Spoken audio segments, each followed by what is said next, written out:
ওমা নিজের ইচ্ছা প্রকাশ করছি ভগবানের কাছে, দয়াময় আমি কি করবো তুমি বলে দাও। এমন সময় ভগবান থাকতে পারলেন না, মা গৃহের মধ্যে এসে বলছে, বাবা তুমি একবার তোমার পুত্রকে ডাকো না, একটি বার তুমি ডেকে দেখো একবার। না না, আমার পুত্র কোথায় পাবো আমি? বাবা তুমি একবার ডেকে দেখো না, আমি বলছি একটা বার তুমি ডেকে দেখো। বাবা ডাকতে যখন বারবার করে বলছে, জানি তো আমার পুত্র নেই, পাবো কোথায় তাকে, তো একবার না হয় ডেকে দেখি না। একবার শুধু ডাক দিলেন, মধু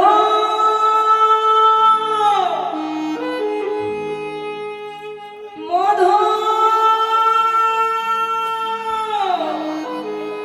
মধু। মধু তো কিছুই জানে না মা, সে কি করেছে জানো? দূরে বালকদের সঙ্গে মধু আমার খেলা করছে, আর বাবা যখন ডাকছে তখন মনে মনে ভাবছে, আমার বাবা আমাকে কেন ডাকছে, একবার গিয়ে দেখি তো। হ্যাঁ, এসে তখন বলছে দরজার সামনে দাঁড়িয়ে, বাবা বাবা। মা কেন ডাকছে জানো? বাবা বলে। ভগবানের কত ছলাকলা দেখো, পিতা যখন কাঁদছে ঘরের কোণে বসে, এদিকে ভগবান আমার নারায়ণ কি করলেন, মহামায়া যোগমায়াকে বলেছিলেন, হে মা তুমি আর বিলম্ব করো না। ওই দোকানদার তার পুত্র ওই মধুর ধরটাও ফেলে দিয়েছিল যমুনার জলে, ভাসিয়ে দিয়েছিল।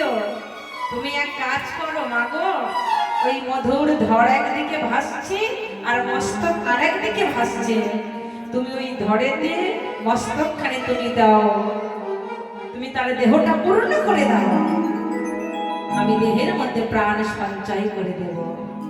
মহামায়া তখন কি করেছিল, মধুর দেহটা সম্পূর্ণ করেছিলেন, আর ভগবান তার প্রাণ সঞ্চয় করেছিলেন। কেন করেছিলেন?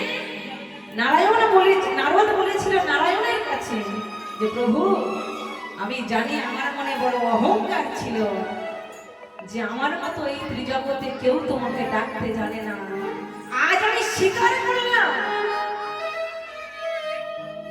ভক্ত হওয়া এত সহজ জিনিস নয়। মধুকে দেখে আমার জ্ঞান চেতনা খুলে গেছে, দাও প্রভু দাও। পিতার কান্না সহ্য করতে পারছি না, এক পিতা ঘরে বসে কাঁদছে আর আমরা বসে সেবা করব, দাও দাও প্রভু দাও। মধুর দেহেতে তুমি প্রাণ সঞ্চয় করে পুত্রের পিতার কাছে পুত্রকে তুমি ফিরিয়ে দাও। নারদের কথা মতো ভগবান বললেন, নারদ তাই হবে। তো মধুর দেহটা সম্পূর্ণ করে বলেছিল, মধু তুমি যাও ওই বালকদের সঙ্গে খেলা করো। আর তখনই বালকদের সঙ্গে মধু খেলা করছিল, আর এদিকে বাবা আমার ডাকছে, তখন দাঁড়িয়ে এসে ডাকছে, বাবা এই তো আমি এসেছি তোমার কাছে। আর এমতো সময় সেই চারজন অতিথি ব্রাহ্মণ যারা এসেছিল, চারজন অতিথি ব্রাহ্মণ আমার দাঁড়ালেন নিজ নিজ স্বরূপ হয়ে। হ্যাঁ, একদিকে ব্রহ্মা, আরেকদিকে বিষ্ণু, আরেকদিকে মহেশ্বর, আরেকদিকে নারদ ঠাকুর, চারজন চারিদিকে দাঁড়ালে। আর কি মা আনন্দ ধরে, একদিকে পুত্র এসে ডাকছে, আরেকদিকে চারজন দেবতা এসে দাঁড়িয়ে আছে। মাগো এত আনন্দ আর কোথায় আছে, কোথায় ডাকবে থেকে আর বুঝে উঠতে পারছে না। ভগবানের চরণে আছড়ে পড়ে বলেছে, প্রভু আজ আমার মনোবাঞ্ছা পূর্ণ হয়েছে, আমার সার্থক হয়েছে মানব জন্ম নেওয়া। এমন সময় ভগবান বললেন, মণিবর আজ আমি তোমাকে পরীক্ষা করতে এসেছিলাম অর্থভূমিতে, আজ আমি গোলক বৃন্দাবনে আমরা ফিরে যাব, তোমার মনোবাঞ্ছা পূর্ণ হোক, তোমার সন্তান তোমার কোলে। হ্যাঁ, এবার মধু কি করলেন, বাবার কোলে গিয়ে বসলেন। আর যেই না মধু বাবার কোলে গিয়ে বসেছে, এমন সময় সেই ছোট্ট কৃষ্ণ মা দাঁড়িয়ে আছে, বলছে, বাবা বাবা বাবা, সন্তানকে কোলে পেয়ে তুমি আমাকে ভুলে গেলে গো, আমাকে বুঝলে না।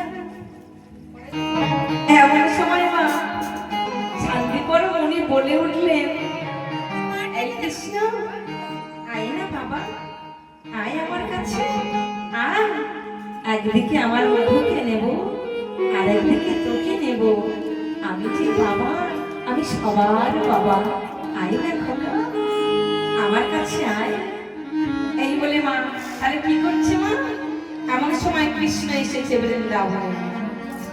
এসেছে তো তো কৃষ্ণ যখন বৃন্দাবনে এসেছে, আজকে সবাই মিলে আনন্দ করছে মা কৃষ্ণকে দেখে। কেমন ভাবে গো? রাধে রাধে। দেখো কৃষ্ণ এলো বৃন্দাবনে, দেখো কৃষ্ণ এলো বৃন্দাবনে। সবাই ওঠো, আর বসে থাকলে হবে না, উঠে পড়ো। দেখো কৃষ্ণ এলো বৃন্দাবনে, ও তোরা দেখে যা, দেখে যা,